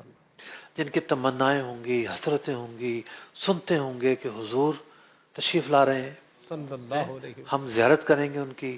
پیارے آقا علیہ السلام کی محبت کا عالم یہ تھا کہ آپ بچوں میں سے کچھ کو اپنی سواری کے آگے بٹھاتے ہیں, کچھ کو پیچھے بٹھاتے ہیں اور وہ بچے آپ کا استقبال کرتے ہیں. یہاں پڑاؤ ڈالتے ہیں, رات یہاں گزارتے ہیں. اور حرم میں تو داخل ہو چکے ہیں, لیکن اب مسجد الحرام میں داخلے سے پہلے بھی آپ غسل فرماتے ہیں، جی غسل فرماتے ہیں، اور پھر صبح جو ہے اشراق چاشت کے وقت آپ اترتے ہیں۔ اچھا، ایک مشہور جو راستہ ہے وہ مسجد عائشہ سے جب سیدھا جائیں تو یہ سیدھا راستہ جا کر شارع ابراہیم خلیل کو جا کر ملتا ہے۔ صحیح، تو آپ صلی اللہ تعالیٰ علیہ وسلم نے یہ راستہ اختیار نہیں فرمایا۔ ٹھیک ہے، آپ نے جو راستہ اختیار فرمایا وہ پہاڑی سے اب نیچے اترتا ہے، یعنی جب آپ دیکھیں گے جہاں مسجد جن واقع ہے جی تو وہاں قریب پہاڑی نظر آتی ہے۔ صحیح، آپ جا رہے ہیں مسجد جن سے مسجد الحرام شریف جا رہے ہیں تو دائیں ہاتھ پر ایک روڈ نیچے اتر رہا ہے، ایک پہاڑی سے نیچے اتر رہا ہے۔ تو اس جانب سے جب آپ تشریف لائے فتح مکہ کے لیے تب بھی اسی راستے سے آئے تھے، صحیح، تو جب حج ادا کرنے کے لیے تشریف لائے تب بھی اسی راستے سے تشریف لائے، اور اس راستے سے آنے کی کئی وجوہات تھیں۔ ٹھیک ہے، ایک وجہ یہ تھی کہ چونکہ مسجد میں آپ صلی اللہ تعالیٰ علیہ وسلم نے باب السلام سے داخل ہونا تھا۔ واہ واہ واہ، بہت سارے دروازے ہیں، عمرے کرنے والوں کا دروازے الگ ہے، جی ٹھیک ہے، اور بہت سارے سمتیں ہیں۔ آپ صلی اللہ تعالیٰ علیہ وسلم نے باب السلام سے داخل ہونا تھا۔ اب باب السلام سے داخل ہونے کی بھی کئی وجوہات ہیں۔ کیا بات، آپ کسی کے گھر جاتے ہیں تو دروازے کی طرف سے جاتے ہیں یا دوسری طرف سے جاتے ہیں؟ دروازے کی طرف سے ہی جاتا، وہ دروازہ کس طرف ہے؟ دروازہ باب السلام، باب السلام کی طرف ہے۔ ہاں، خانہ کعبہ کا دروازہ، جی خانہ کعبہ کا دروازہ باب السلام کی طرف ہے۔ تو نبی مکرم صلی اللہ تعالیٰ علیہ وسلم اللہ کے گھر جا رہے ہیں تو اس سمت سے آپ تشریف لے جاتے ہیں جس سمت میں خانہ کعبہ کا دروازہ استقبال کرتا ہے۔ واہ واہ واہ واہ واہ، اب مولانا حسن رضا خان صاحب کا ایک بہت ہی پیارا کلام ہے، بہت ہی پیارا شعر ہے، جی میں عرض کرتا ہوں۔ جی اب سوال یہ پیدا ہوتا ہے، ایک عاشق کی نظر کیا کہتی ہے جی، کہ خانہ کعبہ کے تو 6 کونے ہیں، چار جی، چار دیواریں ہیں، 4 دیواریں ہیں، ایک دیوار جو ہے وہ مستجاب ہے، ایک مستجار ہے، اور ایک جہاں خانہ کعبہ ہے ایک حتیم کی طرف ہے، تو آخر دروازہ اسی طرف کیوں ہے؟ اللہ، مولانا حسن رضا خان صاحب کیا فرماتے ہیں؟ بنائی پشت نہ کعبے کی ان کے گھر کی طرف، ہاں ہاں ہاں ہاں ہاں، بنائی پشت نہ کعبے کی ان کے گھر کی طرف، جنہیں خبر ہے وہ ایسا وقار کرتے ہیں۔ واہ واہ واہ واہ واہ، سبحان اللہ، تو اللہ تعالیٰ نے عظمتیں دی ہیں حضور کو، کیا بات، اور اللہ تعالیٰ ہمیں بھی عظمتوں کا اظہار کرنا سکھا رہا ہے واہ، کہ عظمتوں کا اظہار کیسے کیا جاتا ہے۔ اللہ تعالیٰ نے اپنے حبیب کی شان بیان کی، یہ حضور کی عظمتوں کا اظہار ہے۔ اللہ تعالیٰ نے اپنے محبوب علیہ السلام کو مقام و مرتبہ عطا فرمایا، تو نبی مکرم صلی اللہ تعالیٰ علیہ وسلم باب السلام کی طرف سے جاتے ہیں۔ اچھا، جب پیارے آقا علیہ السلام پہنچتے ہیں مقام صرف میں، یعنی نواریہ کے مقام پر، تو ایک واقعہ پیش آتا ہے۔ واقعہ یہ پیش آتا ہے کہ حضرت عائشہ رضی اللہ تعالیٰ عنہا افسردہ ہیں، انہوں نے عمرے کا احرام باندھا ہوا ہے، تو شرعی عذر لاحق ہوتا ہے۔ پیارے آقا علیہ السلام انہیں دلاسا دیتے ہیں کہ حضرت آدم رضی اللہ تعالیٰ عنہ کی جو بھی اولاد ہیں ان کی بچیوں کے ساتھ تو یہ معاملہ فطری ہے، اور دلاسا دیتے ہیں، اور پھر فرماتے ہیں کہ عمرے کا، چونکہ آپ صلی اللہ علیہ وسلم کس دن چلے تھے؟ 25 ذی قعدہ، ذی قعدہ کو چلے تھے، جی اور یہ مہینہ تھا 29 کا، 4 دن وہ گزرے، صحیح، اور آپ صلی اللہ علیہ وسلم پہنچے ہیں مکہ مکرمہ میں 4 ذوالحجہ کو، 4 ذوالحجہ کو آپ علیہ السلام پہنچے ہیں۔ اب 4 کے بعد 4 دن ملتے ہیں مزید صحیح، مینا جانے کے لیے، جی 4 دن ملتے ہیں۔ تو اب چونکہ حج سے پہلے پاک ہونا ممکن نہیں تھا، عمرہ کرنا ممکن نہیں تھا، تو پیارے آقا علیہ السلام نے انہیں رفض عمرہ کا حکم ارشاد فرمایا، یعنی عمرہ کا احرام کھولنے کا حکم ارشاد فرمایا۔ تو اس کا طریقہ یہی ہوتا ہے کہ عورت جو ہے وہ کنگھی کر لے یا کوئی ایسا کام کر لے کہ جو احرام کی حالت میں جائز نہیں ہے، تو وہ احرام سے باہر آ جائے گی۔ تو پھر مینا جانے سے پہلے انہوں نے حج کے احرام کی نیت کی، ان کا جو حج تھا وہ حج افراد ہوا، اور پھر یہ جو عمرے کا احرام باندھا جا چکا تھا، حج کے بعد پھر 14 ذوالحجہ کو حضرت عائشہ رضی اللہ تعالیٰ عنہ نے مقام تنعیم سے اس عمرے کی قضا فرمائی، مقام تنعیم سے اس عمرے کی قضا فرمائی۔ تو اس بنیاد پر اس جگہ کا نام مسجد عائشہ بنائی گئی، اور آج کل یہ جو جگہ ہے مسجد عائشہ کے نام سے مشہور ہے۔ تو اس مسجد عائشہ کے پیچھے پورا کیا واقعہ ہے، کیا کنسیپٹ ہے اور کیا چیز ہے، یہ جانی جا سکتی ہے۔ اور پھر حضرت جابر، چونکہ حدیث جابر کو لے کر چل رہے ہیں، جی کہتے ہیں لسنا ننوی الا الحج، ہمارے ذہنوں میں تو عمرے کا کوئی تصور ہی نہیں تھا، کیونکہ زمانہ جاہلیت میں حج کے مہینوں میں عمرہ کرتے ہی نہیں تھے۔ تو لسنا نعرف العمرہ، لیکن جب حضور علیہ السلام پہنچے ہیں استلام کرنے کے لیے، آپ صلی اللہ علیہ وسلم نے صحابہ کرام کو پھر تعلیم دی ہے، سبحان اللہ، تعلیم دی ہے کہ کس کو کیا نیت کرنی ہے۔ اب میں یہاں مسئلہ عرض کرتا ہوں، بس ہم یہاں اختتام کریں گے، جو واقعہ ہے پھر کیا ہوا اگلے پروگرام میں اس کو ڈسکس کریں گے۔ جی 3 صورتیں بنتی ہیں۔ ٹھیک، ایک صورت یہ بنتی ہے ایک شخص مطلق احرام کی نیت سے آ گیا، نہ حج کی نیت کی نہ عمرے کی نیت کی، تو اگر یہ طواف کر لیتا ہے اسی مطلق نیت میں، کوئی نیت کی تخصیص نہیں کی، طواف شروع کرنے سے پہلے اگر طواف شروع کرنے سے پہلے تخصیص کر لیتا ہے، جس سے وہ تخصیص کرتا ہے کہ میں حج قران کروں گا یا میں حج افراد کروں گا، تو وہی ہوگا جس کی اس نے نیت کی۔ اب نیت کے مطابق جو پہلا طواف ہوگا قران میں وہ قدم کا کہلائے گا، جی پھر عمرے کا کہلائے گا، اور افراد میں قدم کا کہلائے گا۔ اچھا، اگر اس نے تخصیص نہیں کی، مطلق احرام کی نیت کی، تو اب اگر طواف شروع کر دیا تو یہ طواف عمرے کا طواف کہلائے گا۔ ٹھیک، تو کچھ افراد ایسے تھے کہ جنہوں نے صرف عمرہ کیا، جیسا کہ اسی حدیث میں آگے آ رہا ہے کہ حضرت عائشہ رضی اللہ تعالیٰ معاف کیجیے گا، حضرت فاطمہ الزہرا رضی اللہ تعالیٰ عنہ عمرے سے فارغ ہو کر احرام کھول چکی تھیں۔ حضرت علی رضی اللہ تعالیٰ عنہ جب تشریف لائے، آپ یمن سے آ رہے تھے، دیکھا احرام کھول چکی ہیں، کہا یہ کیا کیا؟ کہا پیارے آقا علیہ السلام نے فرمایا۔ تو آپ نے ابتدا ہی میں یہ تعلیمات ارشاد فرمائی۔ حضرت علی سے پوچھا آپ نے کس چیز کی نیت کی ہے؟ کہا میں نے یہ نیت کی ہے کہ میرا محبوب جو کرے گا میں اس کی نیت کرتا ہوں۔ واہ واہ واہ، نہ عمرے کی نیت کی نہ حج کی نیت کی، صرف یہ نیت کر لی کہ جو حضور کریں گے میں اس کی نیت کرتا ہوں۔ کیا بات، تو پھر آپ نے اپنی نیت بیان فرمائی، اور پھر حضرت علی نے بھی اسی کی اتباع فرمائی۔ ماشاء اللہ، تو خیر یہ واقعات آگے آ رہے ہیں۔ تو اب موقع ہے نیت کی تعیین کا، اگر کسی نے پہلے تعیین نہ کی ہو تو اسی لیے حضرت جابر رضی اللہ تعالیٰ عنہ عمرے کا طریقہ جو شروع ہوا اس سے پہلے فرما رہے ہیں عمرے کا تو ہمیں پتہ ہی نہیں تھا، اور پھر آگے جا کے انہوں نے فرمایا کیونکہ یہ سواری ساتھ لے کر آئے تھے، تو جو سواری ساتھ لے کر آئے وہ احرام نہیں کھولے گا اگرچہ کہ اس کا حج تمتع ہو۔ کہا اگر پتہ ہوتا ہمیں تو میں سواری ساتھ نہ لاتا، اللہ کیونکہ اس میں آسانی ہے، عمرے کا احرام کھول کر بندہ راحت میں آ جاتا ہے اور وہ مشقتیں اور دشواریاں ختم ہو جاتی ہیں۔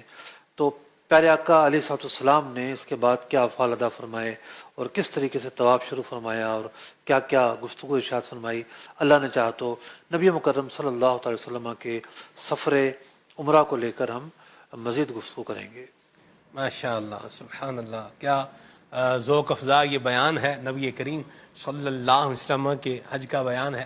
سبحان اللہ، قدم بقدم مفتی صاحب ماشاءاللہ بیان کرتے چلے آ رہے ہیں۔ اللہ پاک ان کو برکتیں عطا فرمائے اور اللہ کریم ہمیں مبارک مقام دیکھنا نصیب فرمائے۔ ناظرین بھی ہمارے ساتھ ہیں۔ ہم نے ایک وعدہ بھی کیا تھا کہ کچھ لوگ جو ہیں وہ چونکہ جا رہے ہیں، جی جی جی ان کی فلائٹ پہلے مدینہ منورہ کی ہے، جی، اور جب ہمارا اگلا پروگرام ہوگا تو کس تاریخ کو ہوگا؟ اگلا ہفتہ جی، فلائٹیں شروع ہو چکی ہوں گی، 18 کو فلائٹ پہلی ہے، جی، تو کچھ ہم مدینہ منورہ کے متعلق باتیں بیان کر دیتے ہیں، واہ، اور میں ابراہیم شاہ صاحب سے عرض کروں گا کہ تھوڑا سا آپ جو ہے وہ مدینہ منورہ میں حاضری کیسے دینی ہے، باذوق حاضری کیسے ہو سکتی ہے، کچھ بیان فرمائیں۔ لیکن اس سے پہلے ذرا روح کو گرما لیتے ہیں، واہ واہ واہ واہ واہ، سبحان روح کو گرما لیتے ہیں. جب مدینہ منورہ کی یاد آتی ہے تو روح انگڑائی لیتی ہے، امنگیں انگڑائی لیتی ہیں.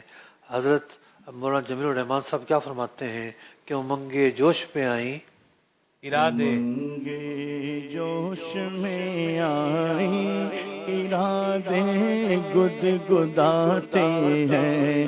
امنگے جوش میں آئی، ارادے گد گداتے ہیں.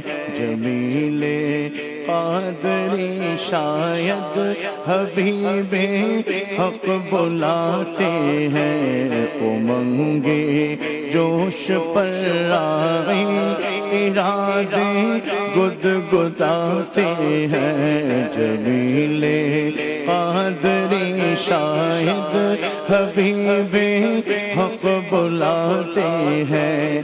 جگہ دیتے ہیں قسمت چاہتے ہیں جس کی دم بھر میں. جگہ دیتے ہیں قسمت چاہتے ہیں جس کی دم بھر میں. جگہ دیتے ہیں قسمت چاہتے ہیں جس کی دم بھر میں.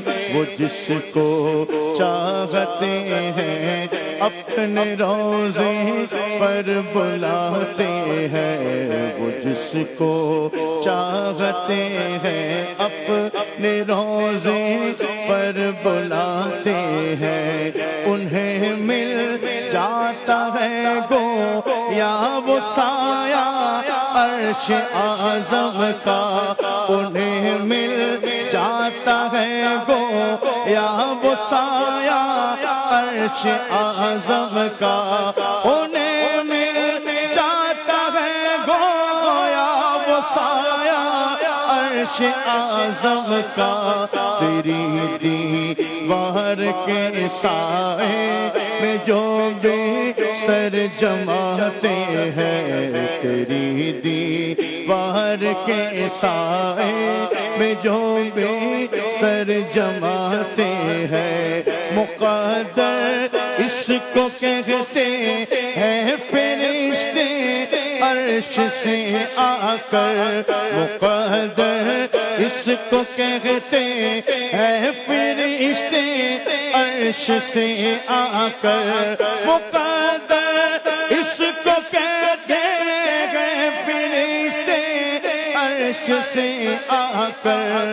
غبار فرش طیبہ اپنی آنکھوں میں لگاتے ہیں. غبار فرش طیبہ اپنی آنکھوں میں لگاتے ہیں. خدا جانے کہ طیبہ کو ہمارا کب سفر ہوگا. خدا جانے کہ طیبہ کو ہمارا کب سفر ہوگا. خدا جانے کہ طیبہ کو ہمارا کب سفر ہوگا. مدینے کو ہزاروں قافلے ہر سال جاتے ہیں. مدینے کو ہزاروں قافلے ہر سال جاتے ہیں. جمیل قادری کو دیکھ کر ہو رو میں غل ہوگا. جمیل قادری کو دیکھ کر ہو رو میں غل ہوگا. جمیل قادری کو دیکھ کر ہو رو میں غل ہوگا. یہی ہے وہ کہ جو ناتے حبیب حق سناتے ہیں. یہی ہے وہ کہ جو ناتے حبیب حق سناتے ہیں. جمیل قادری شاید حبیب حق بلاتے ہیں.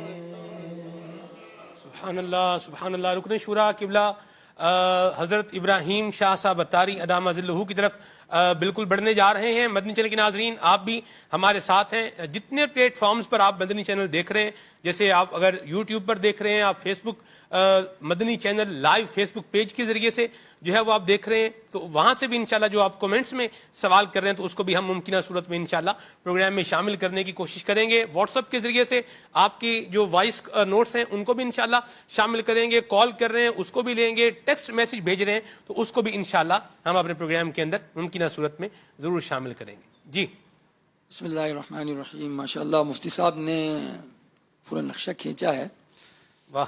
نبی کریم صلی اللہ علیہ وسلم کے حج کے متعلق, کیسے قافلہ روانہ ہوا اور کہاں کہاں قیام ہوا. حقیقت یہ ہے کہ جو ہے ہم نے کتابوں میں جو پڑھا ہے کہ جس شہر کی طرف جانا ہوتا ہے, دنیا میں معمول بھی یہ ہے کہ جب بندہ کسی شہر کی طرف سفر کرتا ہے, آج موجودہ دور میں یوٹیوب پر اس کو سرچ کرتا ہے, دیکھتا ہے, مگر ہم جس شہر کی طرف کی گفتگو کریں گے وہ تو کائنات میں وہاں وہ حصہ موجود ہے جو عرش اور خانہ کعبہ سے بھی افضل ہے. تو اب جیسا سفر ہے ویسے ہی خیالات بھی ہونے چاہیے. تو وہ اس مدینہ منورہ کی عظمتوں کے تعلق سے, فضائل کے تعلق سے جو احادیث موجود ہیں ان کا مطالعہ کیا جائے تاکہ شوق پیدا ہو. لیکن حج کرنے میں مناسک تو سیکھتے ہی ہیں, مناسک کے ساتھ ساتھ شوق بھی ہونا چاہیے. طریقہ کار تو سیکھ لیا, شوق نہیں ہے, اچھا کوئی عاشق ساتھ نہیں ہے, یا سفر کر رہے ہیں مدینہ منورہ کا اور عشق نہیں ہے اگر, تو پھر جو ہے وہ بات بن نہیں پائے گی.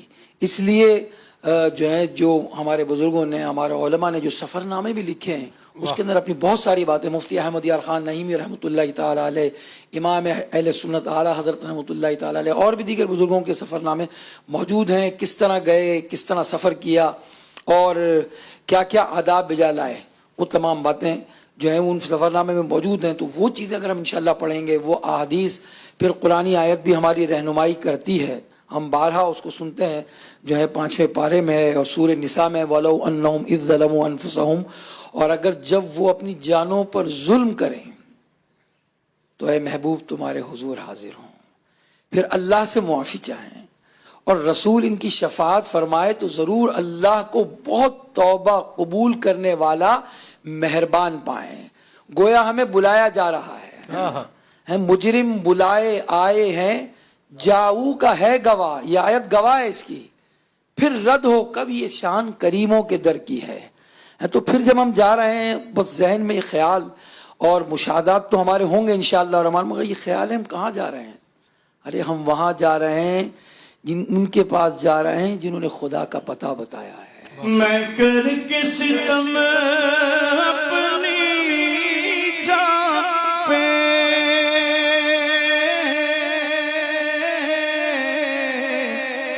قرآن سے جاؤں کا سن کر, میں کر کے ستم اپنی جان پہ, میں کر کے ستم اپنی جان پہ, قرآن سے جاؤں کا سن کر آیا ہوں بہت شرمندہ سا, آیا ہوں بہت شرمندہ سا. سرکار توجہ فرمائے, سرکار توجہ فرمائے. ہمارا سفر مدینہ, جب زائر داخل مدینہ ہوتا ہے تو یقین مانیے وہاں کی ہوائیں فضائیں بتا رہی ہوتی ہیں. ہمارے دماغ اور ہماری ناک یہ کہہ رہی ہوتی ہے کہ واقعی کچھ تبدیلی آئی ہے, اور ہواؤں اور فضاؤں میں واقعی وہ بات موجود ہے کہ انسان اپنے اندر وہ تبدیلی محسوس کرتا ہے. اگر ناک بند نہ ہو نا تو خوشبو آ جایا کرتی ہے. تو ناک کو کھلا رکھنا ہے, مسام دماغ کو بھی کھلا رکھنا ہے, ذہن و دماغ بس اس طرف ہوں کہ ہم کہاں جا رہے ہیں, 70,000 فرشتے جہاں روزانہ حاضری دیتے ہیں، ہم جہاں جا رہے ہیں اللہ اکبر، باب السلام سے حاضری ہوتی ہے، مسجد میں بھی داخلہ ہے، ہم پڑھتے ہیں اللہم افتح لی ابواب رحمتک، اے اللہ میرے لیے رحمت کے دروازے کھول دے، اور دل کہہ رہا ہوتا ہے کہ یہ دروازے رحمت کے بھی کھلیں گے اور رحمت للعالمین کا در بھی ہمارے لیے کھل جائے گا۔ یہ روشنی سی کیا خوشبو کہاں سے آئی، یہ روشنی سی کیا ہے خوشبو کہاں سے آئی، شاید میں چلتے چلتے، شاید میں چلتے چلتے روزے تک آ گیا ہوں، شاید میں چلتے چلتے روزے تک آ گیا ہوں۔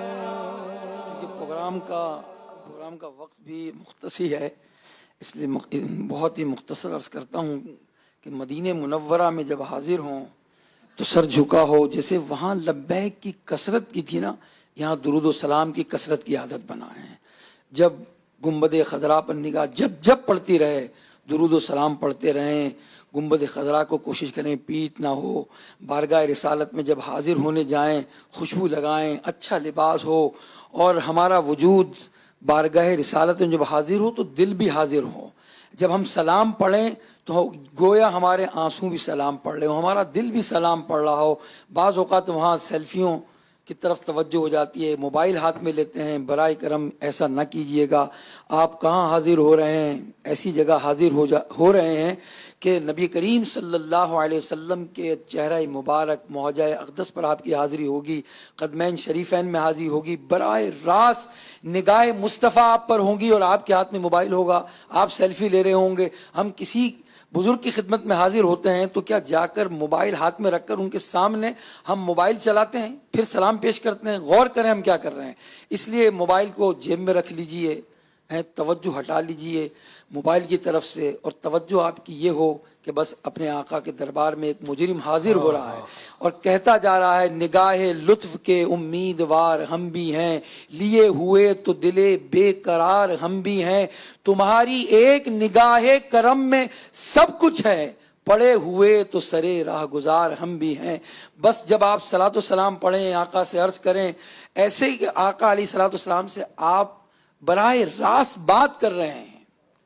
اور ایسی چیزیں بعض اوقات بعض لوگ جب سلام پیش کر رہے ہوتے ہیں دائیں بائیں سے ایسی آوازیں آ رہی ہوتی ہیں، واقعی جب وہ پڑھ رہے ہوتے ہیں سلام پیش کر رہے ہوتے ہیں، گاؤں سے آئے ہوئے ہوتے ہیں، وہ جا کر نبی کریم صلی اللہ علیہ وسلم سے سلام پیش کرتے ہیں، ان کو وہ عربی کے صیغے یاد نہیں ہوتے، جو کچھ یاد ہو رہا ہوتا ہے وہ کر رہے ہوتے ہیں۔ بعض بچوں کو ہم دیکھتے ہیں کہ وہ ایسے کام کر رہے ہوتے ہیں، بعض بزرگوں کو دیکھتے ہیں، تو بس آپ وہاں حاضر ہوں بارگاہ رسالت میں، اور جو صیغے آپ کو یاد ہیں، خصوصاً الصلاۃ والسلام علیک یا رسول اللہ، السلام علیک ایھا النبی ورحمۃ اللہ وبرکاتہ، صلاۃ و سلام پیش کرنے کے بعد جن لوگوں نے آپ کو سلام کا کہا ہے ان کا سلام بھی پیش کیجئے، اور بارگاہ شیخین کریمین میں پہلے صدیق اکبر پھر فاروق اعظم کے دربار میں سلام پیش کیجئے، پھر دونوں صحابہ کے دربار میں پیش کیجئے سلام، اور نبی کریم علیہ الصلوۃ والسلام کے دربار میں اگر کچھ اشعار آپ کو یاد ہیں تو وہ پڑھ لیجئے، اور جو ہے وہ بارگاہ رسالت میں عرض کیجئے اعلیٰ حضرت کا جو یہ کلام ہے بھینی سہانی صبحوں میں ٹھنڈک جگر کی ہے۔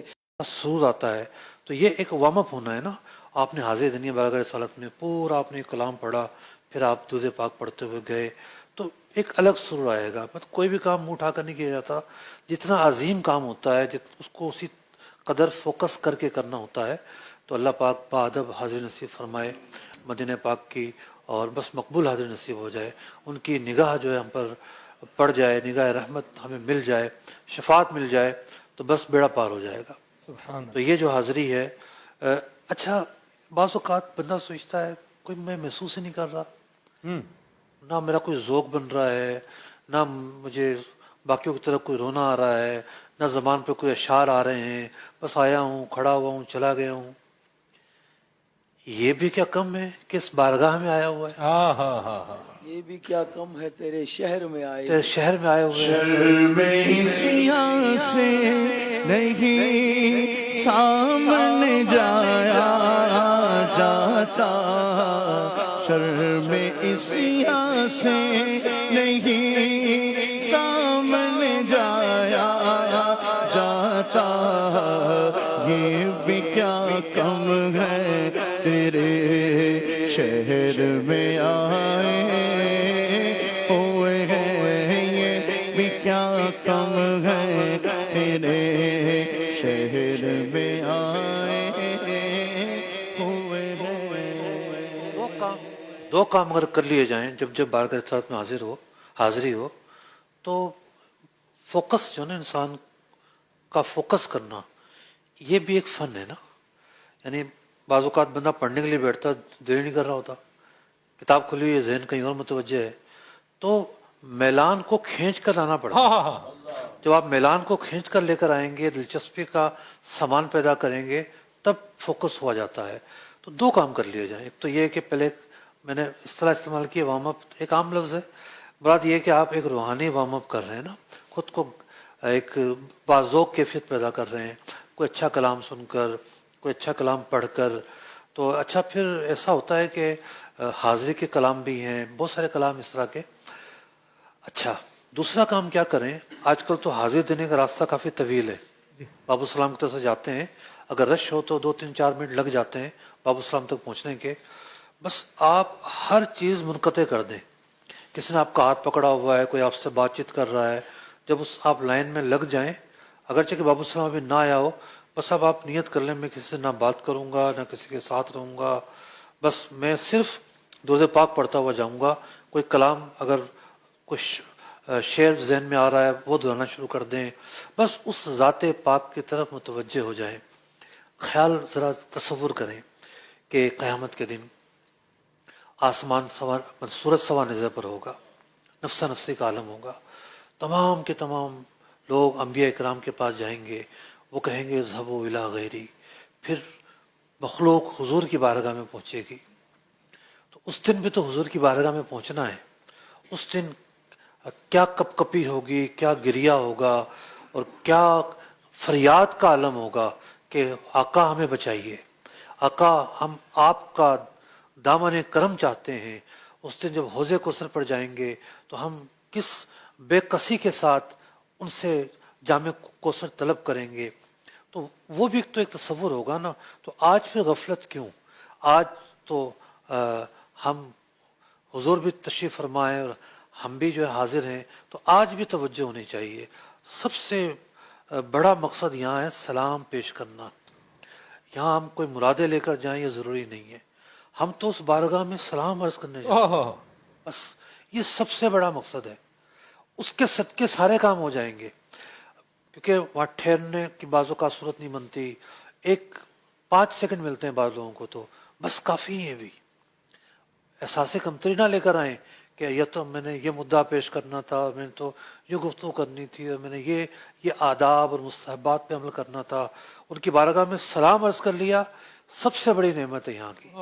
حاضر ہے در دولت پہ گدا، حاضر ہے در دولت پہ گدا، سرکار توجہ فرمائے، سرکار توجہ فرمائے، محتاج نظر ہے حال میرا، محتاج نظر ہے حال میرا، سرکار توجہ فرمائے، سرکار توجہ فرمائے۔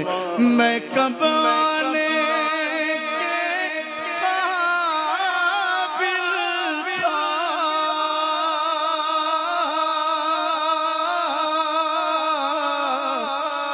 رحمت نے یہاں تک پہنچ چایا سرکار پہ تن جان فدا سرکار توجہ فرمائے سرکار توجہ فرمائے.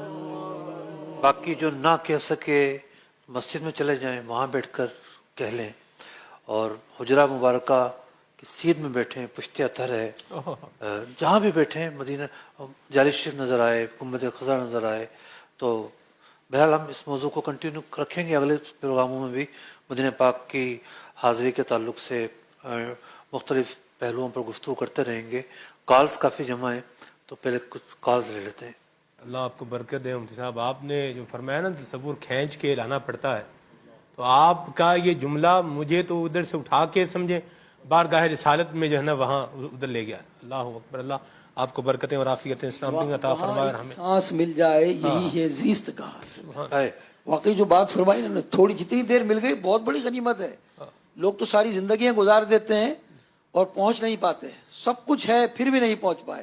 بہت لوگوں کے پاس بہت کچھ ہے مگر معذوری ہے, نہیں جا پا رہے, بیمار ہیں, بستر میں پڑے ہوئے, کروڑوں روپے ہیں, جا نہیں پا رہے. آپ پہنچ گئے, ایک لمحہ مل گیا آپ کو, یہ زیست کا حاصل ہو گیا. اب دیکھیں نا یہاں کتنا پیار, کتنی عظیم نعمت ملتی ہے. سلام پیش کرنے کی کتنی عظیم نعمت ملتی ہے کہ جو بھی حضور کی بارگاہ میں حاضر ہو کر سلام عرض کرتا ہے, آپ صلی اللہ علیہ وسلم سلام کا جواب دیتے ہیں.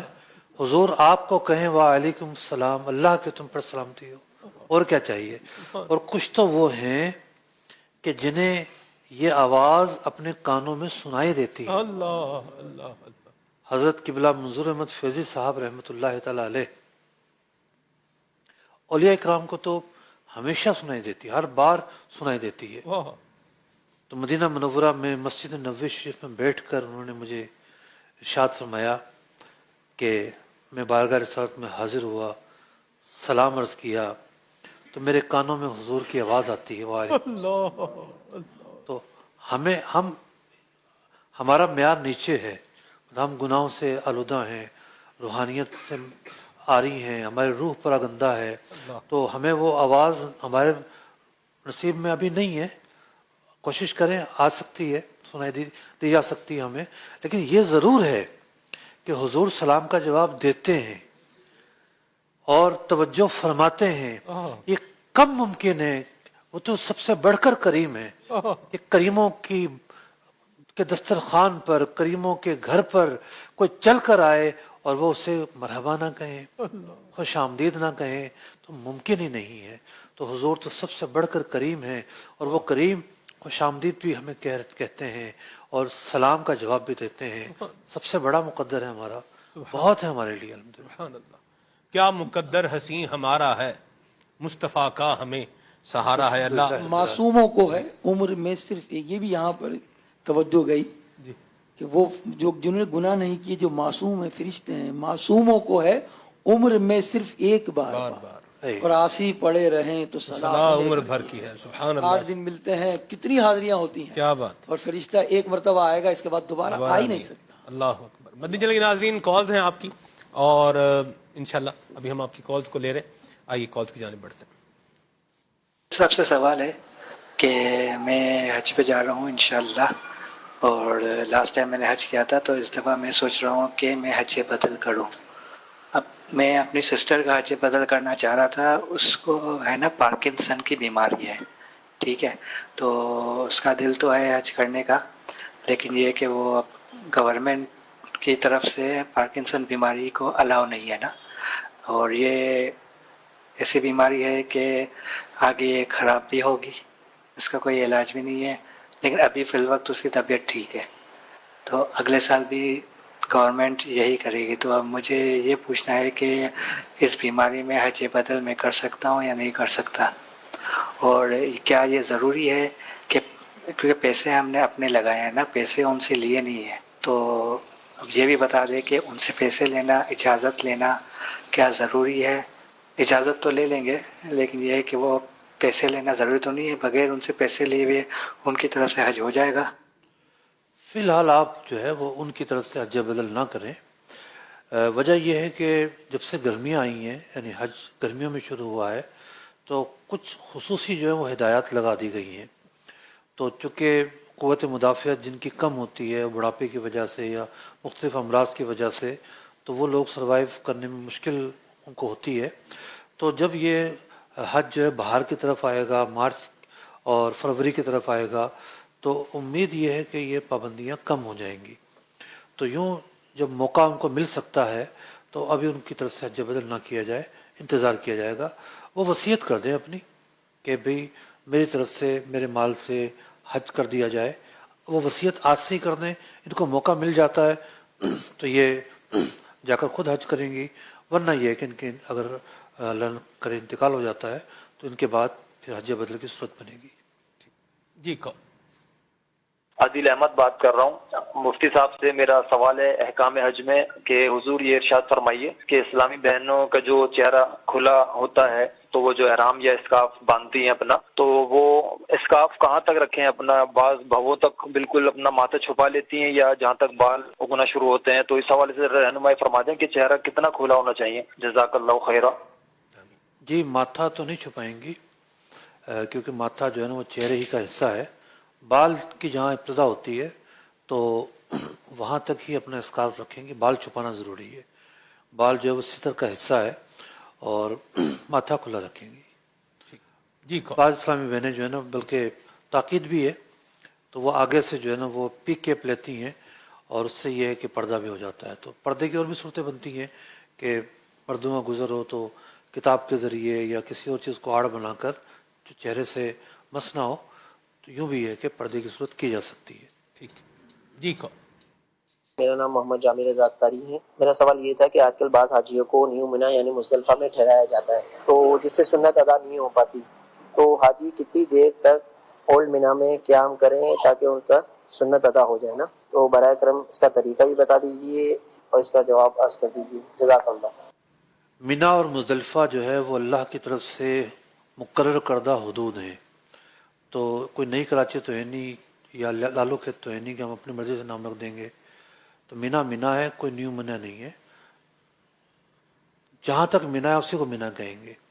کسی غیر مینا کو، ایسے علاقے کو جو مینا نہ ہو، اس کو نیو مینا کا ٹائٹل دینا یہ جائز نہیں ہے، غیر شرعی ہے. مزدلفہ میں خیمے ہوتے ہیں تو بس اس پر یہ ہے کہ جو مجبور ہے وہ معذور ہے. تو آپ اسی پر عمل کریں گے.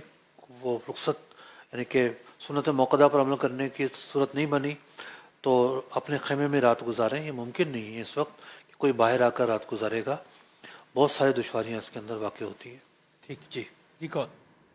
مفتی علی اصغر صاحب کی بارگاہ میں سوال عرض ہے کہ کوئی شخص جو ہے وہ اب مکہ مکرمہ داخل ہو جائے احرام کی حالت میں اور پھر مسجد عائشہ چلی جائے بغیر عمرہ کیے اور پھر وہاں سے نئے احرام کی نیت کر لے عمرے کی اور پھر وہ عمرہ اپنا مکمل کر لے اور احرام سے باہر آ جائے، تو اس صورت میں کیا حکم ہوگا؟ برائے کرم رہنما. دوبارہ چلائیے گا یہ کال.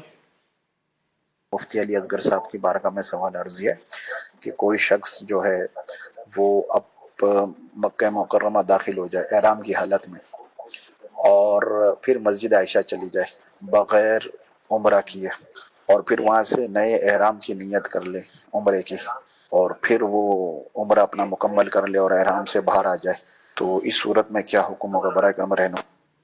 اگر کوئی پہلے سے احرام کی حالت میں تھا یا تھی اور اس نے عمرہ نہیں کیا اور پھر ایک دفعہ اور نیت کر لیتا ہے احرام کی، تو یہ دو احرام اس کے اوپر ہو جائیں گے. تو اول تو ایسا کرنا گناہ ہے اور دوسرا یہ ہے کہ اس میں جو دوسرا عمرہ تھا اس کی قضا بھی کرنی پڑے گی اور دم بھی دینا پڑے گا. مطلب نئی نیت کرنے سے نیا عمرہ لازم ہو گیا تھا، تو ایسا کرنا جائز نہیں ہے. جی کون؟ حضرت میرا ایک سوال تھا، جیسے ہمارے حج کے ارکان پورے ہو جاتے ہیں، جیسے ہم نے کنکریاں بھی مار دی، قربانی بھی کر لی، پھر الگ کر لیا، پھر طواف زارہ بھی کر لیا، ہم پہ عید کی نماز واجب ہوگی یا نہیں؟ عید کی نماز ہم ادا کریں گے یا نہیں؟ مینا میں عید کی نماز نہیں ہوتی. ٹھیک ہے. وہ سب اسٹوڈیو سے بھی سوال ہم لیں گے انشاءاللہ. اللہ نے چاہتا ہو. جی کال. سوال یہ ہے کہ 2 رکعت واجب الطواف جو پڑھی جاتی ہے، جو واجب ہوتی ہے، وہ عصر کے وقت میں پڑھ سکتے ہیں یا نہیں؟ اگر عصر کے آخری 20 منٹ سے پہلے پہلے کا جو وقت ہوتا ہے اس میں پڑھ سکتے ہیں یا نہیں؟ آخری 20 منٹ میں تو بالکل نہیں پڑھ سکتے. ٹھیک. جی کون؟ میرا سوال یہ تھا کہ عمرہ کرنے والا کیا اپنا خود ہلاک کر سکتا ہے، مطلب گنجا کر سکتا ہے، یہ مطلب قصر کر سکتا ہے یا نہیں؟ جواب مجھے اس کا ارشاد فرمائیے. جی بالکل، جب صحیح کر لی اس نے اور اب جو ہے وہ حلق یا تقصیر کا وقت آ گیا تو خود بھی کر سکتا ہے. کوئی اور شخص کہ جس کا بھی یہ وقت آ گیا، اس نے ساقط عمرے میں اس نے طواف کے بعد صحیح بھی کر لی، تو ایسا شخص حالت احرام میں وہ بھی کر سکتا ہے. ٹھیک ہے. جی کون؟ میرا سوال یہ ہے کہ کوئی خاتون جو ہے وہ یہاں سے ناپاکی کی حالت میں جو ہے وہ حرم شریف جاتی ہے، تو یہاں سے اس نے احرام بھی کر لیا، عمرے کی نیت بھی کر لی، تو اگر ناپاکی فلائٹ کے دوران ہو گئی یا اس سے پہلے ہو گئی، وہاں پہنچ کے کیا وہ اپنے غسل کرنے کے بعد دوبارہ مسجد عائشہ جا کے احرام کی نیت کرے گی یا یہاں سے جو نیت کی تھی وہ برقرار رہے گی؟ اس کے بارے میں تھوڑا سا جو ہے وہ وضاحت فرما دیجیے. اور دوسری کہ طواف نساء کے بارے میں سنا گیا ہے کہ یہ طواف نساء کیا ہوتا ہے؟ یہ اس قسم کا کوئی طواف جو ہے وہ فقہ حنفی میں ایگزسٹ کرتا ہے یا نہیں؟ تھوڑا اس کے بارے میں تھوڑا گائیڈ کیجیے گا. جزاک اللہ خیر.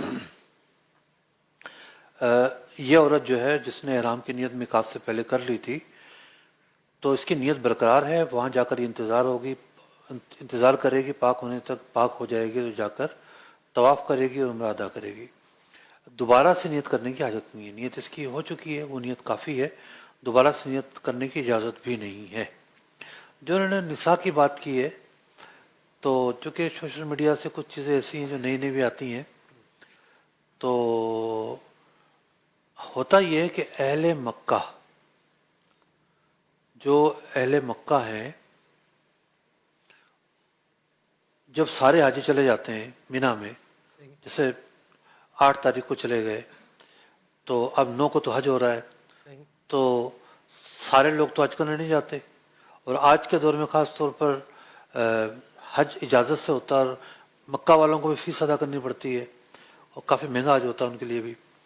تو یوں جو نہیں گئے ہوتے وہ اس دوران آ کر حج طواف کرتے ہیں کہ مسجد بھی خالی ہوتی ہے، حاجی بھی نہیں ہوتے، بالکل خالی ہوتی ہے. تو اس ٹائٹل سے ملتے جلتے ٹائٹل سے کچھ ویڈیوز چلی تھی سابقہ سالوں میں کہ بھئی یوم نساء ہے یا یوں ہے، کوئی اور نام بھی ایک آدھ چلا تھا. تو یوں وہ ایک عام طواف ہے، نفلی طواف ہے. اگر کوئی اس دوران طواف کرتی ہیں خواتین، الگ سے طواف نساء کوئی چیز نہیں ہے. ٹھیک ہے. جی کون؟ میں 2019 میں اپنا حج فرض ادا کر چکا ہوں الحمدللہ. وہاں میرے ذہن میں یہ بات آئی، جبکہ ظاہر ہے میں نیت تو نہیں کی تھی اور نا حج کا جمع بھی کرا چکا ہوں اس سال الحمدللہ وائف کے ساتھ نا. تو وہاں جب وہ ڈسکشن میں یہ بات آئی کہ نا میں حج بدل بھی کر سکتا ہوں اپنے والد کی طرف سے، تو کیا ابھی میرے پاس ٹائم ہے کہ میں حج بدل کروں؟ جبکہ ان پر حج فرض تھا نہیں تھا مالی طور پر، اس پہ بھی تھوڑا سا ڈاؤٹ ہے مجھے. اگر بالفرض فرض بھی تھا تو وصیت تو انہوں نے نہیں کی ہوگی. عام طور پر ایسا ہوتا ہے، وصیت بھی نہیں کی تھی تو اب آپ اپنا حج کریں اور اس کا ثواب اپنے والد صاحب کو پہنچا دیں. تو چونکہ یہ نفلی صورت ہے حج بدل کی، تو اس کا طریقہ یہی ہوتا ہے، بندہ اپنا حج کرے، اپنی طرف سے تلبیہ کہے، حج مکمل ہونے کے بعد اس کا ثواب اپنے کسی مرحوم کو پہنچا دے. یہ بھی نفلی حج بدل کی صورت بنتی ہے. جی اسٹوڈیو سے سوال لیں. جی بالکل. جی حج تمتع کرنے والے کے پاس دن زیادہ ہوں تو وہ بار بار عمرہ کر سکتا ہے، تو اسی طرح حج قران کرنے والے کے پاس دن زیادہ ہوں تو کیا وہ بھی عمرہ کر سکتا ہے زیادہ؟ نہیں، وہ تو عمرہ کر ہی نہیں سکتا، کیونکہ عمرہ کرے گا تو اس کو حلق اور تقصیر کرنا پڑے گا، طواف کرے گا وہ بس. ٹھیک. یعنی ایک عمرہ تو وہ کرے گا اپنا جو اس کو کرنا ہے، جو عمرہ اس کو اپنا ایک کرنا ہے وہ عمرہ کر لیا، اس کے بعد اس نے احرام نہیں کھولا، اب وہ طواف کرے گا. ٹھیک. جی جی کال لیتے ہیں. السلام علیکم ورحمۃ اللہ وبرکاتہ. وعلیکم مفتی السلام. صاحب کی بارگاہ میں سوال عرض ہے کہ جو آج کل ٹیوبلر احرام کے حوالے سے ویڈیوز بہت زیادہ وائرل ہیں، تو اس میں آپ کیا شرعی حکم فرمائیں گے؟ دیکھیے، کپڑا بنانے کا جو سلسلہ ہے نیا تو نہیں ہے.